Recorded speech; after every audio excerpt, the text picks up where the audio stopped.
Olá, boa tarde a todos. Sejam bem-vindos a mais um curso do nosso projeto Todos pela Construção, uma iniciativa da Eto Soluções, do Sebrae Nacional e da Construliga. Nós vamos ter agora o nosso próximo curso com o Antônio Pimenta, né? E ele vai falar sobre qualidade e inovação como fatores de sucesso na indústria cerâmica. Boa tarde, Antônio, tudo bom?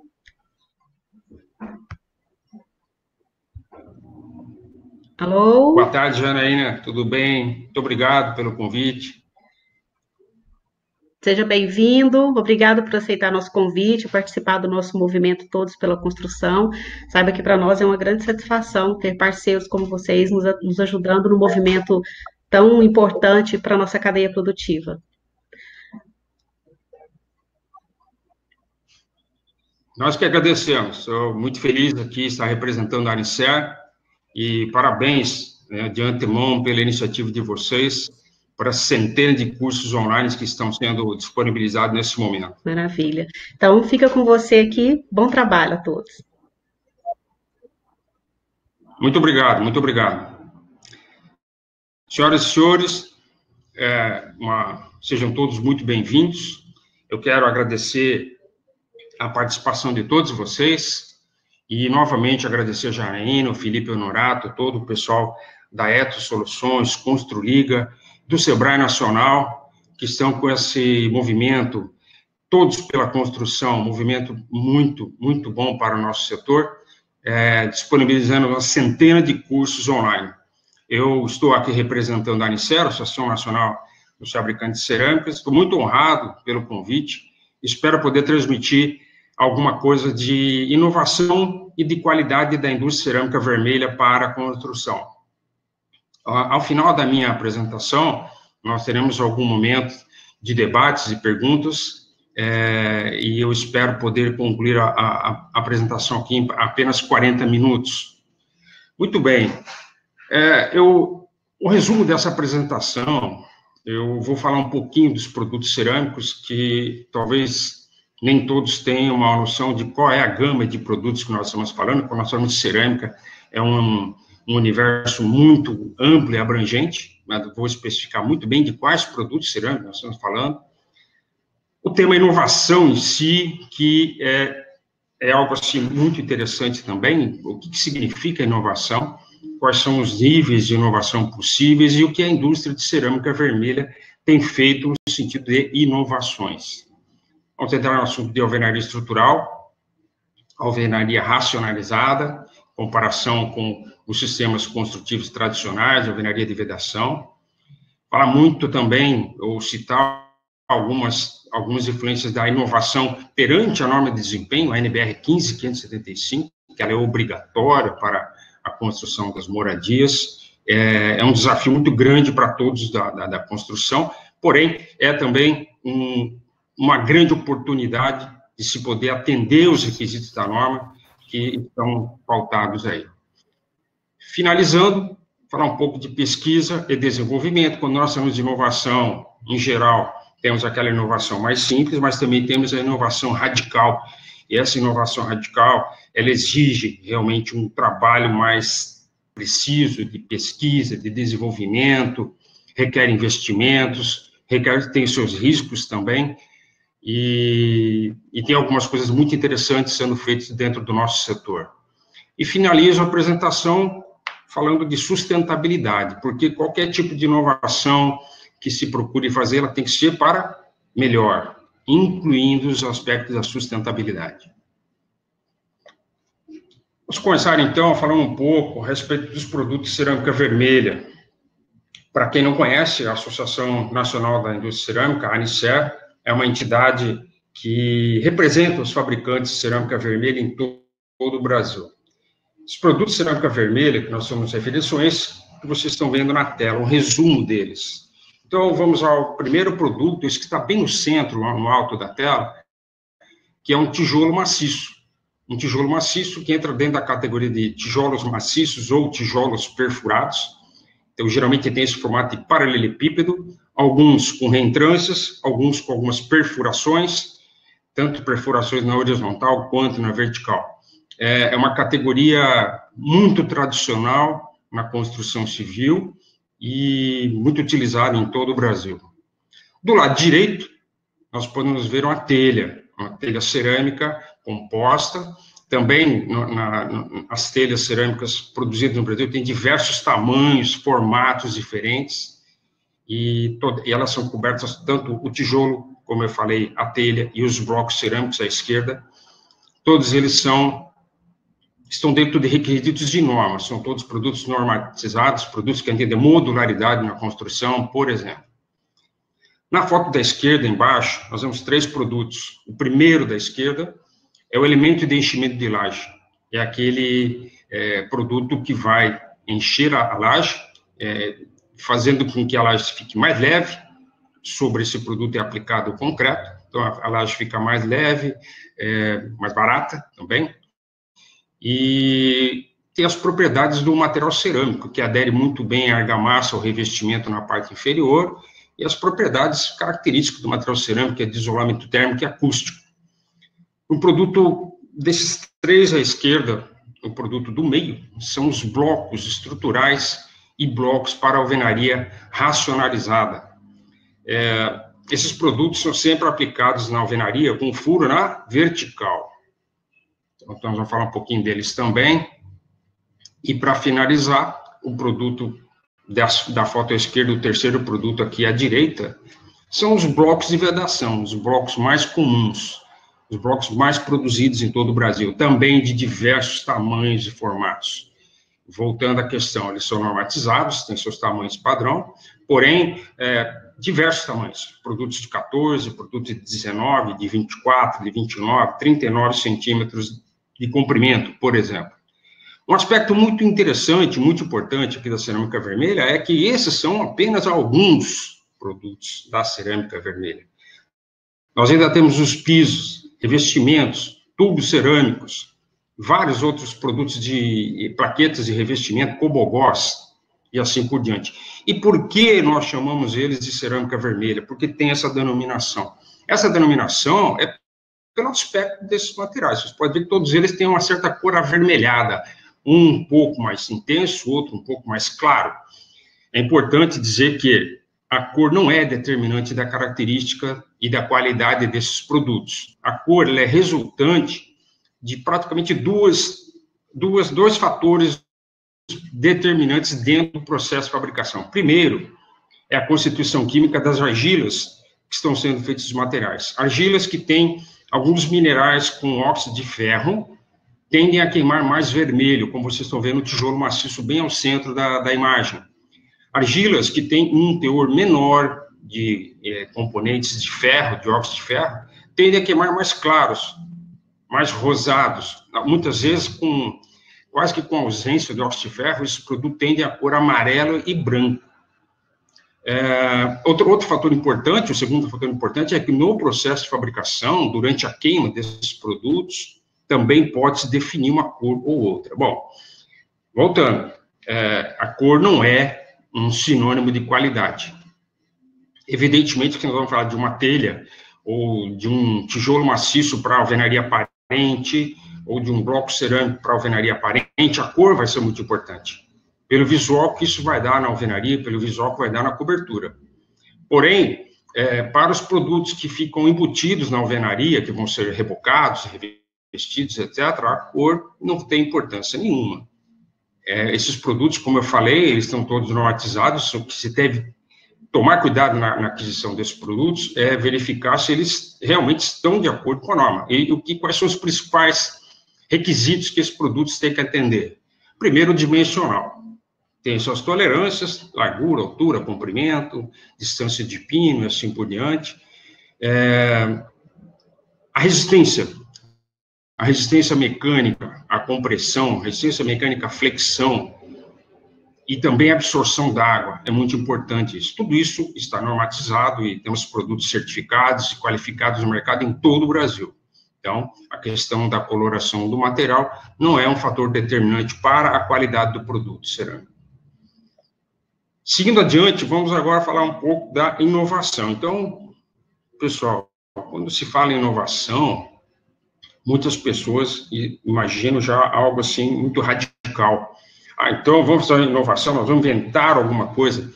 Eu vou inventar um produto totalmente novo, um sistema totalmente novo, radical, inédito, não foi feito em local nenhum, nem aqui, nem lá fora, nem no exterior. Não é necessariamente isso. A inovação pode ser algo muito simples. Então, vamos falar do slide anterior, vamos falar desse produto que é o bloco de vedação.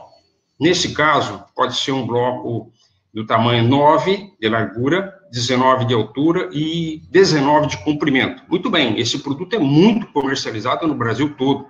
Em alguns locais chamado de baianinho, outros lugares chamado de lajotinha, outros lugares chamado de 8 furos, e assim por diante. Bom, esse produto tem um certo rendimento na obra. Você, trabalhando com ele, você vai precisar colocar argamassa, vai precisar de X blocos por metro quadrado, assim por diante. E vamos dizer que de uma determinada região, todos se utilizam, a sua grande maioria, deste produto. Bom, então, vamos procurar fazer uma inovação simples. Nós vamos fazer esse mesmo produto com 8 furos, com 9 de largura, 19 de altura, porém com 39 centímetros de comprimento. É o dobro do comprimento desse produto chamado de baianinho convencional. Isso pode ser considerado uma inovação. E assim como toda inovação, ela tem seus poréns, tem suas resistências, tem o pedreiro que não vai querer trabalhar com um produto de 39 centímetros, o construtor que não vai querer pagar mais por um produto que, por ser inovador, por ser maior, também custa mais.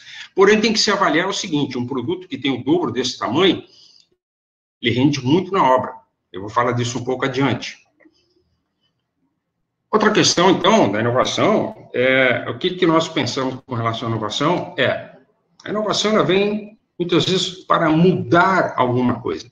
E pode ser alguma coisa muito simples, como eu citei atrás, o tamanho do produto.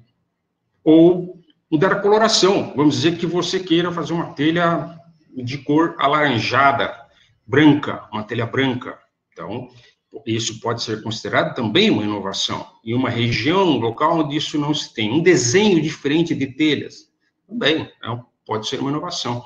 Alteração qualquer do produto que propicie algum benefício, alguma modificação, pode ser interpretada como inovação. Muito bem.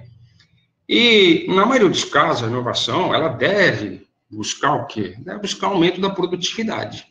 Você vai ofertar um produto diferente no mercado, de forma que esse produto possa atender a quem vai construir com maior produtividade, como o exemplo que eu dei, um produto maior, você vai construir mais rápido, vai gastar menos argamassa, assim por diante. E, da mesma forma, diminuição de custos na fabricação, na construção, uma inovação também tem que trabalhar nesse sentido. Outros são de oferecer uma alternativa, voltando ao assunto da cor das telhas, do formato das telhas, do desenho de um tijolo maciço especial, tem vários produtos que podem ser desenvolvidos com funções, com acréscimo de funções, que vão propiciar algum benefício e uma alternativa para quem vai consumir, para quem vai comprar esse produto. Uma questão fundamental vamos inovar para melhorar. Então, essa melhoria tem que ser adequada ambientalmente, desde a sua produção, a sua distribuição e a sua utilização. Um produto inovador, que seja uma diferença em vários aspectos, porém que polua mais, que tenha uma durabilidade muito menor, um ciclo de vida encurtado, não é uma inovação muito interessante. Da mesma forma que a inovação tem que ser custo, ser produtiva, ela também tem que ser adequada ambientalmente. Então, as inovações, como eu falei no começo aqui, elas podem ser radicais. E isso acontece. Ainda bem, estamos evoluindo. Mas também pode ser apenas incremental. Então, dentro de qualquer empresa, e falando da indústria de cerâmica vermelha, falando da área de construção civil, a inovação pode ser gradual, pode ser dia a dia. E à medida do andamento, da evolução, do desenvolvimento das coisas, nós podemos partir, chegar em pontos muito interessantes. Vou dar um exemplo bem simples aqui, de inovação. A utilização de canaletas cerâmicas na obra. Uma obra de alvenaria racionalizada, uma obra de alvenaria estrutural, ou, muitas vezes, que não se utiliza numa obra de vedação convencional. Bom, as canaletas, como vocês estão vendo aí, tem vários formatos. Temos a canaleta em formato de U, a canaleta em formato de J, a canaleta de diversos tamanhos, de diversas larguras também, de comprimentos, tudo atendendo à modularidade, a norma de modularidade para a construção civil. Bom, por que é uma inovação? Vamos dizer, de uma indústria cerâmica que não fabrica, não produza as canaletas. Ela vende toda a linha de blocos cerâmicos de vedação, mas não faz nenhuma canaleta. Aos clientes que estão comprando esses blocos cerâmicos na sua obra, terão que recorrer ao quê? A madeira. Madeira para poder fazer as amarrações, para fazer as vergas, contravergas, para encher de concreto. Ocorre que a madeira vai ser utilizada para fazer o enchimento de concreto nessas cintas de amarração, na percinta, em toda a obra, e vai ser retirada depois de algum tempo. Essa madeira se utiliza 1, 2, 3, 4 vezes, ela deixa de ter função, deixa de ser adequada para a utilização novamente. Passa a ser o quê? Um desperdício, um material que vai para o meio ambiente. Então, a utilização na construção das canaletas elimina as formas de madeiras para a execução da alvenaria. Aumenta a rapidez na execução da obra, reduz custo e a geração de resíduos na obra. Pessoal, a geração de resíduo em obra é um negócio muito sério. Globalmente, 40% de todo resíduo produzido, resíduos sólidos produzidos pelas atividades humanas, 40% provém de atividades da construção civil. 40%. Então, veja aí, alvenaria racionalizada, alvenaria estrutural, a utilização das canaletas contribuem para a diminuição de resíduos na construção. Produto cerâmico, como todos sabem, um produto leve, um produto que tem de diversas dimensões, então atende tranquilamente a qualquer obra. E a questão da sustentabilidade. Só nesse exemplo, nós já reduzimos, por exemplo, em uma construção, a geração de resíduos, e também a necessidade, deixa de haver a necessidade de se utilizar madeira para essa função. Esses dois aspectos já são dois aspectos de sustentabilidade. Um exemplo simples de inovação. Para quem não utiliza, nós precisamos dizer que o pedreiro se adapte a isso, que a construtora, a pequena construtora, entenda que é um benefício para ela também. À frente, agora aqui, esse assunto eu vou passar bem rápido, porque hoje pela manhã nós tivemos 2 cursos sensacionais com o Guilherme Parquesian e com o Rangel Lange, 2 cursos sobre a nova norma de alvenaria estrutural, e o Rangel também falou muito a respeito da alvenaria estrutural. Então, são assuntos riquíssimos em termos de informações, mas vamos falar aqui. A alvenaria estrutural no Brasil, ela se intensificou no final do século passado, e os produtos cerâmicos hoje atendem muito bem a nova norma de cálculo, execução de obra com alvenaria estrutural. Então, vocês têm aqui na foto, no centro aqui desse slide, uma maquete de uma construção de alvenaria estrutural. Então, vocês podem observar ali a colocação do grout para fazer isso aqui, a amarração desse canto, a colocação da caixinha de energia elétrica sem precisar rasgar a parede toda, passando conduíte por dentro dos furos, o feitio das vergas, contravergas, blocos de canto. Então, os blocos cerâmicos são totalmente adaptados à alvenaria estrutural e alvenaria racionalizada, com todos os benefícios que o Parquesian e o Ilage falaram hoje de manhã nos 2 cursos que apresentaram brilhantemente. Parabéns aos 2 pela apresentação. São pessoas que estão no nosso meio e sempre trazendo boas informações para todos nós. Eu não vou me estender muito nesse assunto, mas o que foi comentado hoje de manhã também, a alvenaria estrutural ela pode propiciar até 30% de redução dos custos na construção, com relação à alvenaria tradicional. E a alvenaria estrutural, isso também o Rangel comentou hoje pela manhã, acho que foi um caso de uma pergunta. A alvenaria estrutural com bloco cerâmico tem um custo muito equivalente a construção, por exemplo, de paredes injetadas de concreto. A questão é que a parede injetada de concreto tem um aspecto de produtividade na obra, de velocidade na obra, de menos mão de obra dentro da obra, que chama atenção. Mas estudos recentes estão sendo feitos, aprofundamento disso, inclusive com aplicativos, mostram que a alvenaria estrutural com bloco cerâmico tem um custo muito equivalente à construção de paredes injetadas de concreto moldadas em bloco, e com aquelas vantagens que nós sabemos que o produto cerâmico tem. Mais leve, melhor isolante térmico, melhor isolante acústico.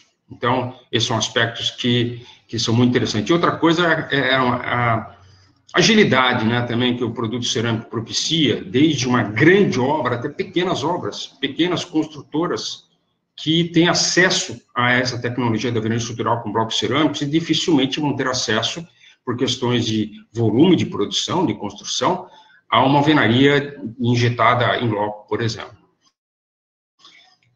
Só para finalizar, nesse aspecto de inovação, de produtividade, vocês estão vendo aqui na foto da direita 3 paredes que foram construídas para demonstrar sistemas construtivos com blocos cerâmicos. Então, nós temos a primeira parede da esquerda, feita com aquele bloco de 8 furos que eu falei para vocês lá no começo, o baianinho, o famoso baianinho. Então, um bloco de 9 de largura, 19 de altura e 19 de comprimento. A segunda parede é construída com um bloco que é o dobro do comprimento dele. É o 9, 19 por 39. Então, quando nós precisamos aqui de 12 peças para fazer 1 metro quadrado, 12 peças e meio, precisamente, na construção com bloco 9, 19, 19, serão 25 blocos para fazer 1 metro quadrado. Essa diferença de 25 peças por metro quadrado para 12 peças e meio por metro quadrado, bom, reduz, para começar, o consumo de argamassa nessa parede por volta de 30%. E aumenta a velocidade da obra em mais de 35%. Então, olha só, para quem está muito acostumado a utilizar produtos de pequenas dimensões, você ganhar 30% em redução de custo de argamassa e ganhar 35% na velocidade da obra já são grandes ganhos, muito significativos mesmo. Se eu ver a última parede, já é um bloco de alvenaria de vedação racionalizada, também pode ser estrutural nesse caso, e com o diferencial que vocês estão vendo, que aqui já tem a caixinha de energia elétrica instalada, né, sem a necessidade de fazer os rasgos na parede, que aquelas 2 paredes anteriores terão necessidade, gerando mais resíduo, mais trabalho, assim por diante. Então, a alvenaria racionalizada também é uma inovação, e que não é praticada em muitas obras. Muitas obras nós encontramos os blocos de pequenas dimensões, com todo o seu desperdício, com toda a sua intensiva mão de obra. Muito bem. Partindo adiante, vamos falar um pouquinho de algumas inovações que têm ocorrido no Brasil. Nesse caso, vocês estão vendo uma parede pré-moldada, uma parede com enchimento de material cerâmico.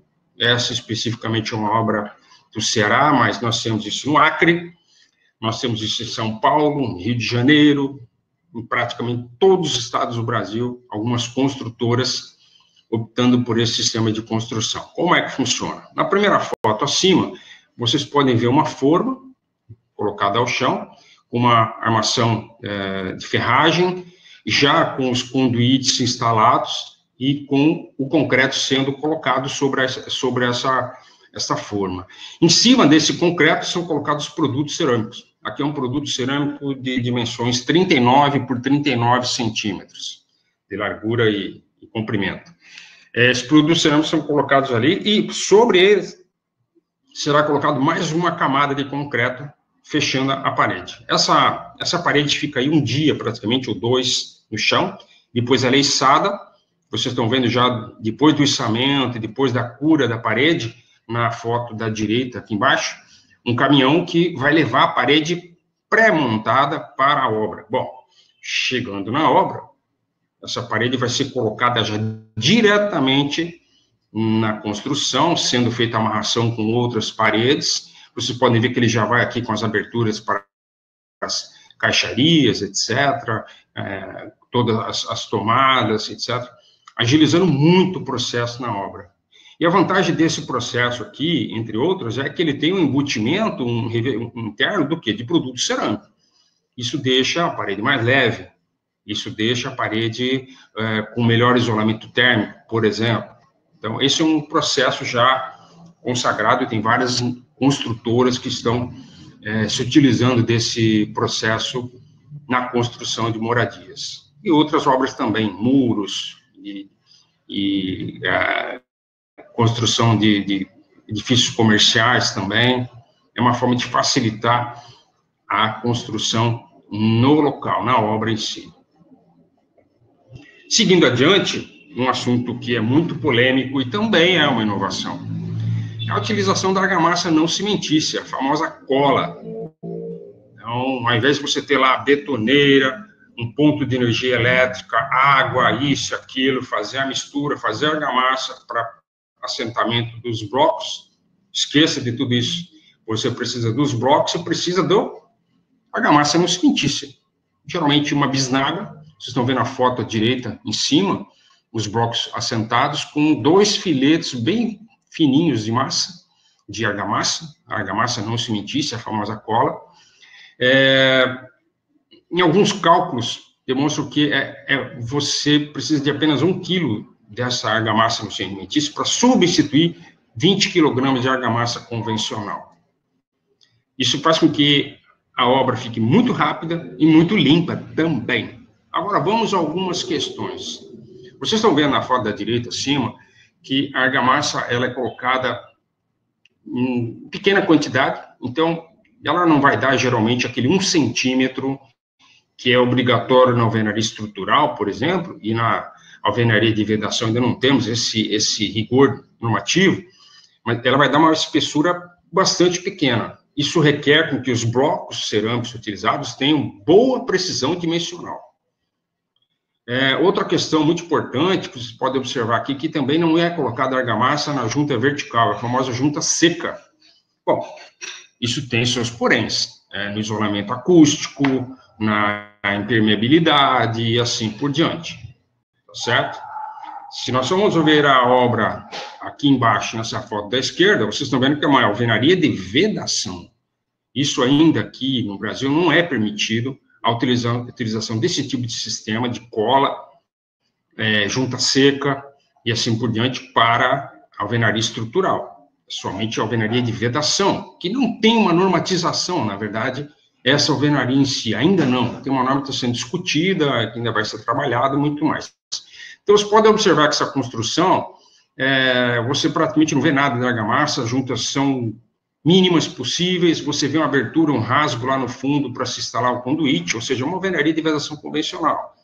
Ela tem muitas vantagens com relação à alvenaria tradicional. Então, é muito mais rápida, muito mais limpa e utiliza muito menos pessoas na sua execução. Existe uma empresa aqui no Brasil que fabrica essa argamassa que já fez todos os testes da norma de desempenho, inclusive uma norma, um teste de envelhecimento da alvenaria, simulando lá uma questão de quanto tempo que essa alvenaria ia suportar sem ocorrer alguma patologia, e passou em todos os testes.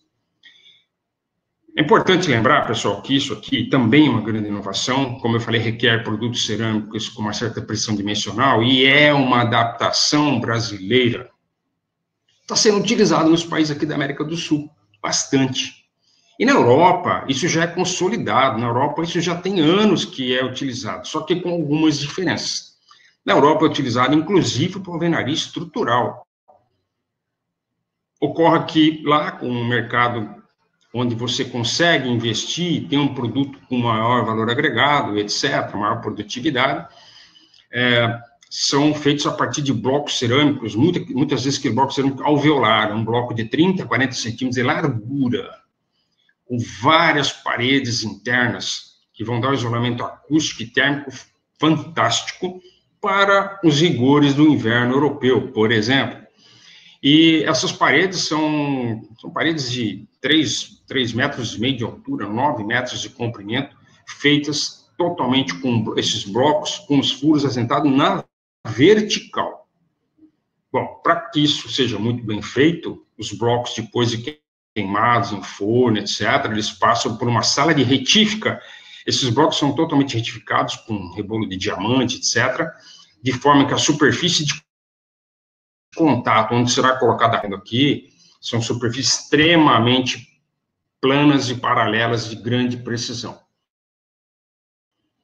Tudo isso, infelizmente, aqui no Brasil ainda não foi possível se trabalhar com um sistema desse. Tecnologia tem, porém, é um custo ainda para nós aqui muito elevado. E a exigência de isolamento térmico, por exemplo, não é tão rigoroso quanto o inverno europeu, em algumas regiões que é um inverno prolongado, um inverno rigoroso demais.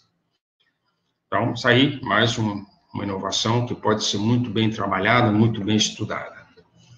Falar um pouquinho aqui a respeito de projetos que ainda estão em desenvolvimento. Então, tem uma série de empresários que já desenvolveram produtos diferentes para sistemas construtivos diferentes, mas, infelizmente, não levaram isso ao mercado, ou, ao levar ao mercado, não tiveram a receptividade que esperavam. Então, tem muito produto já desenvolvido que está na prateleira. Não chegou, não é hoje consagrado, não é utilizado. Falar aqui do primeiro produto à esquerda acima, e também podemos falar do segundo. Então, são dois blocos cerâmicos, um para alvenaria estrutural e outro para alvenaria de vedação convencional. São produtos que estão sendo produzidos com um objetivo específico de melhor isolamento térmico e acústico. Então, o famoso bloco acústico. Vamos falar de um bloco cerâmico que vai ter um rendimento superior na norma de desempenho com relação ao isolamento acústico, que é uma das partes mais críticas de atendimento da norma de desempenho para as alvenarias. Então, nós temos muitos projetos em andamento, alguns produtos já estão no mercado, já estão sendo comercializados, em termos de bloco acústico. O bloco aqui da direita, ele também tem a função acústica, esse bloco aqui do centro, né, da foto do centro, também tem um excelente isolamento acústico, até pela dimensão dele, a largura exagerada dele, mas ele está sendo desenvolvido muito mais para aplicações de isolamento térmico, onde se precisa realmente um isolamento térmico superior. Um bloco com um desenho desse vai conseguir atender plenamente o isolamento térmico. E, por fim, na parte de baixo, nós estamos vendo alguns modelos de telhas que já tem embutida na sua superfície uma placa de fotovoltaica. Essas placas vão converter a energia solar em energia elétrica. Bom, qual que é a vantagem de se fazer uma telha cerâmica já com a placa fotovoltaica? Bom, primeiro que as telhas cerâmicas têm uma durabilidade fantástica, superior às placas fotovoltaicas. Nós estamos falando que a placa fotovoltaica vai ter uma vida útil de 25 anos. Bom, nós temos telhas cerâmicas que estão já há séculos cobrindo obras Brasil afora. A telha cerâmica tem uma durabilidade fantástica. É um produto leve, é um produto que vocês estão vendo aí nas fotos, permite geometrias bastante complexas. E tem a questão também da beleza arquitetônica. Se vocês forem ver essa cobertura aqui acima, você olhando, um telhado muito bonito, você quase nem vê as células fotovoltaicas, diferente daquelas placas enormes que são colocadas sobre ferragens, em cima de coberturas, etc., que podem não ser de todo feio, mas não fica tão natural quanto essa cobertura que vocês estão vendo aí. Então, vocês podem verificar na foto da esquerda, inclusive as telhas com colorações diferentes, telhas que a própria matéria-prima, a própria argila já é naturalmente colorida ou é acrescido algum pigmento, e também, nessa foto da direita aqui em cima, a própria telha já é esmaltada com um corante e vidro. Então, a limpeza dessa telha, quando houver qualquer tipo de sujeira em cima dela, é muito simples, muito fácil, é impossível ver algum tipo de eflorescência, mancha nesse telhado.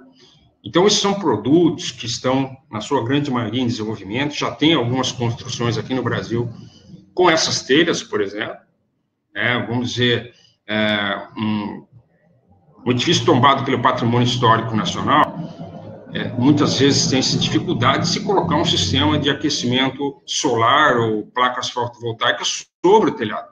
Ele altera a arquitetura desse telhado. Pois bem, então, tem-se a telha cerâmica cobrindo a maioria desses edifícios. Então, o que se pode fazer é desenvolver uma telha cerâmica daquele mesmo formato, com os encaixes que propiciem a colocação dessas placas fotovoltaicas. Muito bem, vamos fazer a reforma do telhado dessa edificação tombada, mantendo a sua beleza arquitetônica e tendo mais uma função sustentável, que é de gerar energia elétrica. Então, esses produtos estão sendo, aos poucos, sendo colocados no mercado. Finalizando aqui, pessoal, a questão da sustentabilidade. Então, a sustentabilidade, se nós formos definir em poucas palavras, é a forma com que nós interagimos com o meio ambiente, utilizando os recursos naturais da melhor maneira possível, preservando recursos para gerações futuras e o meio ambiente também para gerações futuras. Existe uma grande polêmica entre os ambientalistas e os capitalistas, etc., de que tudo que nós fazemos na nossa atividade diária impacta ferrenhamente no meio ambiente ou não. Bom, eu sou do ponto de vista equilibrado, que realmente nossas atividades impactam. Eu falei no começo aqui que números globais, números aqui também da construção do Brasil, a construção civil gera 40% de todo o resíduo sólido produzido pelas atividades humanas. Bom, então, nós temos que realmente pensar na sustentabilidade desses produtos. A Anicer tomou iniciativa, a primeira entidade da construção civil, que tomou iniciativa de fazer avaliação do ciclo de vida do produto cerâmico. Contratou uma consultoria especializada, baseada na ISO 14040, a Quantis do Canadá, veio ao Brasil, fez o estudo está completo, vocês podem ver aqui, acho que a minha imagem está cobrindo alguma coisa aqui do endereço, mas é anicer.com.br/ACV. Nesse endereço, vocês podem ver os 2 estudos completos que foram feitos de avaliação de ciclo de vida do produto cerâmico. A avaliação de ciclo de vida nada mais é que analisar os impactos ambientais, os impactos da saúde humana de uma atividade, de um produto. Então, no caso do produto cerâmico, da telha cerâmica, do bloco cerâmico, o impacto da extração das matérias-primas, a transporte das matérias-primas da argila até a fábrica, a produção, fabricação desses materiais, o gasto de energia, etc. Novamente, transporte até o setor de distribuição, transporte até as obras, a utilização desses produtos nas obras durante anos, décadas, o produto cerâmico é muito durável, né? E ao final da vida útil do imóvel, quando esse imóvel for demolido, como que pode se tratar esse resíduo? Como que ele poderá ser reciclado ou reutilizável? Todos esses estudos são feitos, costuma-se dizer, do berço ao túmulo, todos os impactos ambientais da produção, da utilização, do descarte desse material durante a vida útil dele. Bom, o estudo só confirmou o que nós já sabíamos e o que é consagrado no mundo todo. Os produtos cerâmicos são mais leves, impermeáveis, duráveis e mais ecológicos, sim, mais sustentáveis. Então, quando for pensar em inovação na construção, por exemplo, e sustentabilidade na construção, dê uma estudada neste estudo de avaliação do ciclo de vida. É muito interessante, demonstra claramente as construções, na sua grande maioria, a emanação de dióxido de carbono, por exemplo, não vem da construção em si, vem da produção dos materiais de construção, do transporte dos materiais de construção até as obras. É aí que está a grande geração desse gás de efeito estufa, do dióxido de carbono, por exemplo. O estudo mostra muito bem isso aí. Pessoal, o tema é bastante interessante, nós podemos aprofundar muito mais, mas nós temos um tempo a cumprir, eu tenho mais 30 segundos, só para encerrar aqui com vocês e dizendo que com cerâmica é melhor. Eu agradeço muito a presença de todos vocês e agora fico aberto para os questionamentos.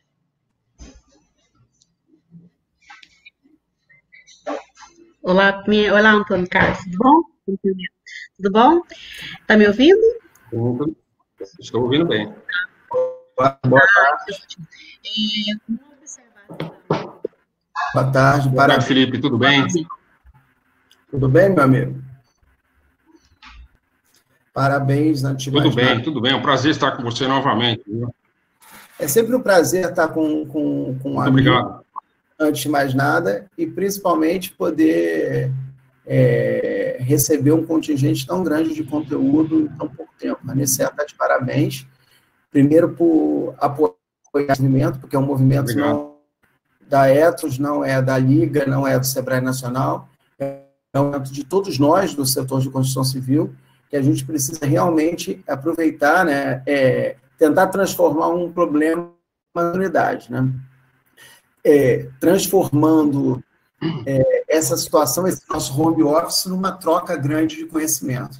Então, antes de mais nada, damos parabéns a você pela explanação, mas os parabéns à Anicer, porque possibilitou até um conhecimento sobre o setor cerâmico, e o pessoal está tirando bastante coisa nesse dia, na verdade.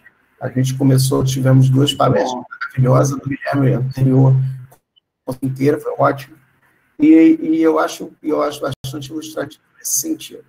Mas vamos lá, vamos começar com as perguntas, né? Que eu acho que o público nosso ali está pensando e quer tirar mais um pouquinho do seu conhecimento.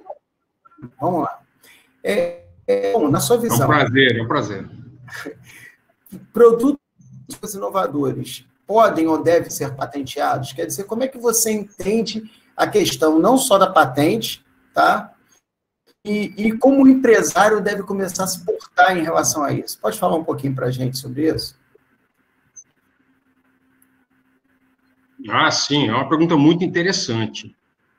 Veja só, eu comentei a respeito das inovações incrementais ou inovações radicais. Muitas vezes o empresário vai investir um certo tempo, alguns recursos para desenvolver algo diferente. Quando ele consegue realmente um produto que seja inovador, que seja diferente, que tenha algum aspecto que vai ser muito importante lá na construção, ele pode pensar na patente desse produto. Ou, no mínimo, registrar o desenho industrial, para que as cópias, né, que vão surgir naturalmente não copiem exatamente aquele desenho que ele projetou. A questão da patente, ela é muito onerosa, ela é muito demorada também. Então, a ideia é, ao se desenvolver um produto que tem algumas características realmente diferentes, deve-se contratar e consultar um escritório de marcas e patentes, para que ele possa fazer o levantamento de patentes e produtos semelhantes que existam no mercado, e só então entrar com um eventual pedido de patente, que tem algum prazo longo para que seja concedido, aqui no Brasil, pelo menos é muito longo, e depois, ao final de toda análise, é possível haver contestações de empresas ou pessoas que já desenvolveram aquilo e contestem essa patente. E, sendo concedida a patente, tem também um tempo posterior para que ela seja utilizada até que ela caia em domínio público. Então, é um risco, a inovação também é um risco. E eu conheço muitos empresários que desenvolvem novos processos, novos sistemas de produção dentro de suas indústrias e não se incomodam nem um pouco que o vizinho venha e copie ele. Tudo bem. Tem aqueles que ficam muito aborrecidos com isso. Então, a sugestão é, se você tem realmente um produto inovador, um produto de uma inovação disruptiva realmente, contrate e consulte um escritório de marcas e patentes para ver se você vai conseguir proteger isso como uma invenção, como uma inovação, exatamente. Outra questão muito importante é que a inovação, como quase todas as atividades empresariais, ela tem alguns riscos também. Então, você investe e pretende ter o retorno desse investimento. Muitas vezes você não consegue o retorno que queria e muitas vezes acontece de alguém simplesmente copiar aquilo que você fez e vai dividir o mercado com você. Então, como nós estamos falando de algo que pode ser de uma abrangência nacional, o que pode ser feito, em alguns casos tem ocorrido, É um grupo de empresários se reunir e fazer um desenvolvimento único de um novo produto, por exemplo, registrar essa patente, fazer todo o processo de marketing, por exemplo, e distribuir esse direito de comercialização, de produção desse produto inovador a todos aqueles que participaram no desenvolvimento. Dessa forma, você consegue angariar mais recursos e fazer um projeto mais profissional, mais abrangente, assim por diante. Então, tem que se pensar muito, porque nem sempre as patentes que foram solicitadas serão concedidas. E você tem que considerar, né, Pimenta, a questão do mercado, né? Às vezes, você tem que ter muita certeza que o produto é realmente disruptivo e que ele tem uma aplicação por um longo período, por longos ciclos, né? Porque, às vezes, a melhor você resguardar a tua patente é literalmente sendo rápido, né? Às vezes, não só fazendo o registro, mas sendo rápido, fazendo a questão, fazendo a campanha de mercado, entendendo muito bem como é que é a sua aplicação. E no vácuo dessa colocação, eu te digo o seguinte, você pode abordar, e é uma questão muito minha, que eu ouvindo a sua... Primeira coisa é o seguinte, falar alguns produtos inovadores recentemente têm saído no mercado cerâmico, e principalmente falar uma discussão que a gente está encontrando muito na construção civil, que é a questão das cores e dos acabamentos. Quer dizer, só para explicar, é comum você visitar os Estados Unidos e a Europa e ver as alvenarias que elas já são aparentes, né? Ela já tem o sistema que compõe, você não tem essa nossa lógica toda de acabar a construção da alvenaria, seja ela de que modelo for, e aí você entrar no arquitetônico. Quer dizer, a gente tem visto muito, muito isso nos Estados Unidos, essa busca de já ter o arquitetônico. Então, eu gostaria que você falasse um pouquinho desses 3 pontos.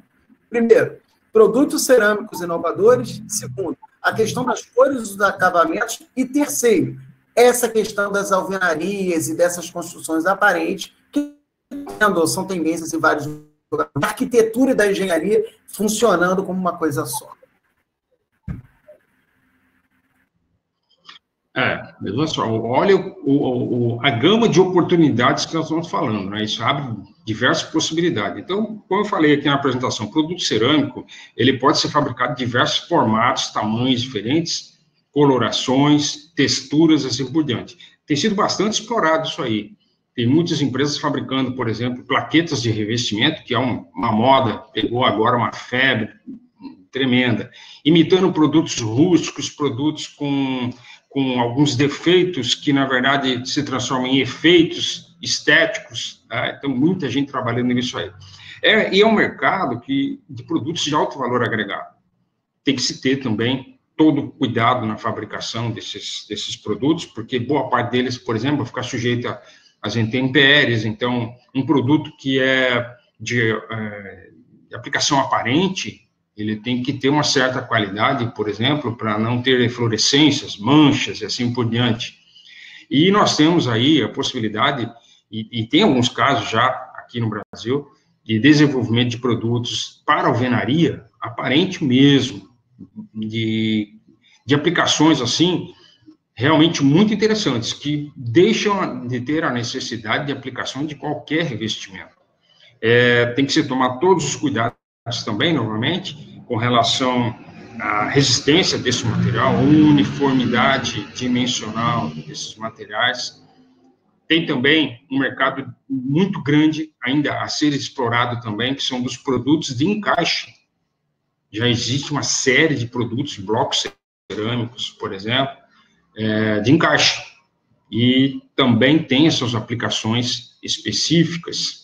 Então, veja, Felipe, nós temos um universo muito grande para se trabalhar. Nós passamos aí por uma grande recessão nos últimos 4 ou 5 anos, começamos a sair dela, a pandemia está nos atrapalhando agora, mas nós temos daqui para frente um potencial da construção muito grande.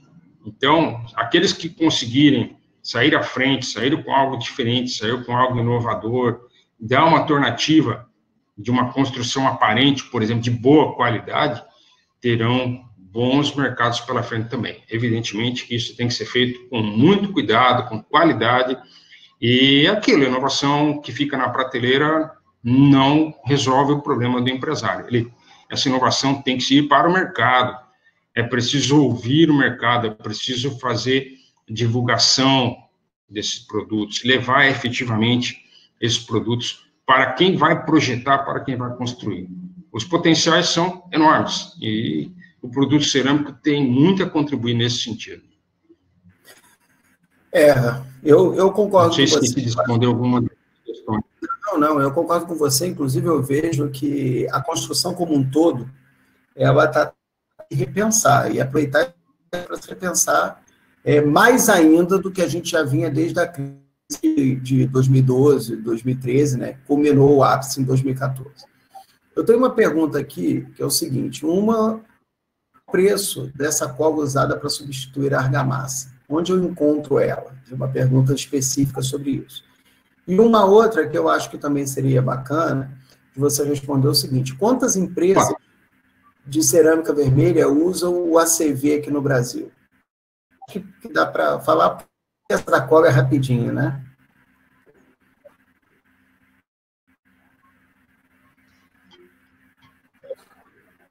A cerâmica vermelha atendem o ACV? Isso. As empresas usam o ACV aqui no Brasil, cerâmica vermelha. Você tem uma ideia? Entendi. Pois é. Bom,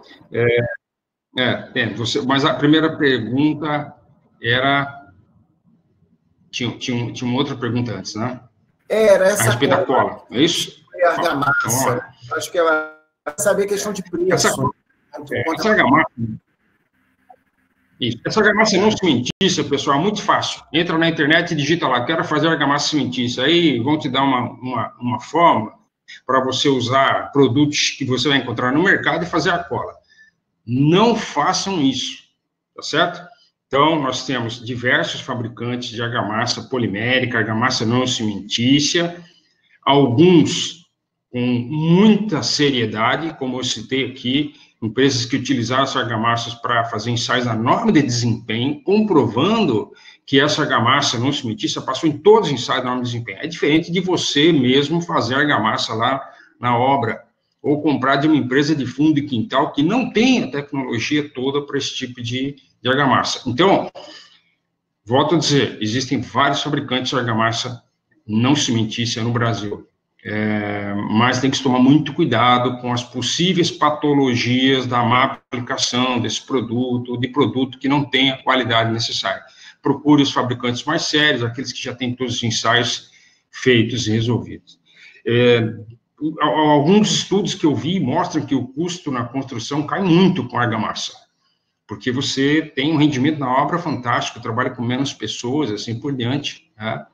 Já a questão da utilização do ACV, bom, o ACV é um estudo científico, ele está disponível lá, anicer.com.br/ACV, ele é uma fonte de informações científicas que deve ser usado no meio acadêmico, por exemplo, porque ele serve como um parâmetro, uma base para outros produtos da construção civil e assim por diante, de outros setores. Então, a ACV... a Anicer fez o estudo, publicou esse estudo, inclusive em edições europeias, científicas europeias, que aceitaram o estudo como sendo correto. Então, ela serve para todas as indústrias de cerâmica vermelha, que cumpram aqueles requisitos que estão ali dentro também do estudo do ACV. Volto a dizer, o estudo do ACV, ele é o quê? Ele é uma medição do impacto ambiental e a saúde humana da produção, da utilização, do descarte dos materiais durante toda a sua vida útil. Então, vale para todos os tipos de produtos que vocês podem imaginar. E a pessoa que perguntou, isso vale para qualquer indústria de cerâmica vermelha, sim.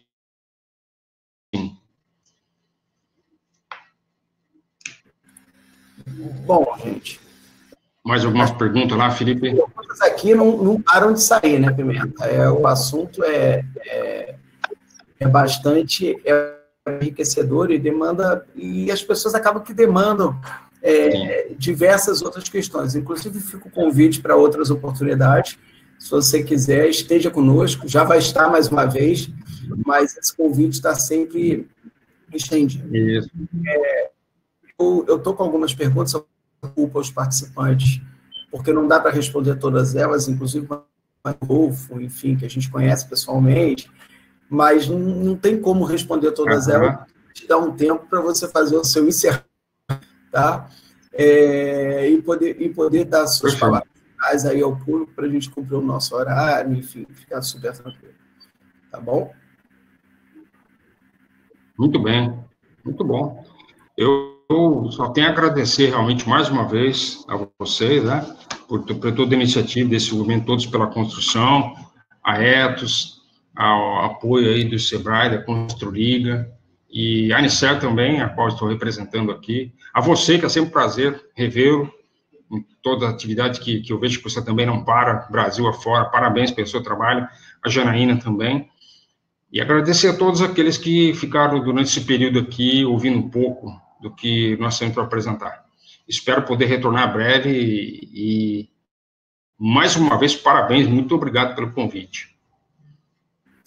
Bom, eu, Felipe Honorato, em nome da Construliga, em nome do SEBRAE Nacional, eu agradeço imensamente a sua palestra, Pimenta. Agradeço mais uma vez essa oportunidade de ter uma pessoa com tanto conhecimento aqui conosco, e agradeço a Anicer por estar participando com a gente dessa iniciativa, lembrando que essa iniciativa não é nossa, é de todos nós, é minha, é sua, Pimenta, é de todas as pessoas que estão assistindo, é de todas as que estão alinhando, estão aqui participando conosco. Agradeço imensamente e espero vê-los em outras oportunidades, inclusive no próprio curso seguinte que o Pimenta vai dar com a gente. Se não me engano, é quinta, né, Pimenta? É quinta ou é amanhã? Dia 26. Dia 26? Então, pronto, ó, gente. Se preparem, reservem suas agendas, porque dia 26 tem um pouquinho mais de conhecimento sobre o tema cerâmico. E, novamente, agradeço a Anicer e os seus participantes. Nós, de todos, pelas... Grande abraço, muito obrigado pela oportunidade. Nós, aqui do Todos pela Construção, só temos o que agradecer. Obrigado e até o próximo curso. Um abraço a todos. Boa tarde. Até logo a todos. Até logo.